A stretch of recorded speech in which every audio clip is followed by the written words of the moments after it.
Hello दोस्तों, नमस्ते, राधे राधे। मैं आपकी साधना दुबे अपने यूट्यूब चैनल पे आप सभी को स्वागत करती हूँ। दोस्तों, बहुत ही प्यारा छोटा सा सोहर का उठान गीत लेके आई हूँ। दोस्तों, यह सोहर का उठान गीत आप लोगों को जैसा लगे कमेंट बॉक्स में ज़रूर बताइएगा। बहुत ही प्यारा सोहर का उठान गीत है। रात काहे रोया ललनवा सवेरे घुन घुनवा मंगाई देवई हो। रात काहे रोया ललनवा सवेरे घुन घुनवा मंगाई देवई हो। रात काहे रोया ललनवा सवेरे घुन घुनवा मंगाई देवई हो।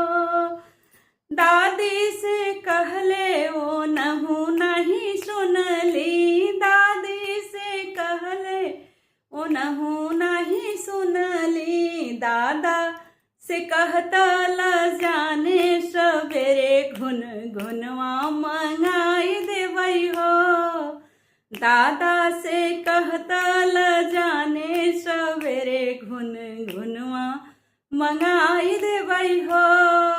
रात काहे रोया ललनवा सवेरे घुन घुनवा मंगाई देवई हो। मम्मी से कहले ओ नहू नाही सुनली, मम्मी से कहले ओ नहू नाही सुनली। पापा से कहता ल जाने सवेरे घुन घुनवा मंगाई देवई हो। पापा से कहता ल जाने सवेरे घुन घुनवा मंगाई देवई हो। रात काहे रोया ललनवा सवेरे घुन घुनवा मंगाई देवई हो।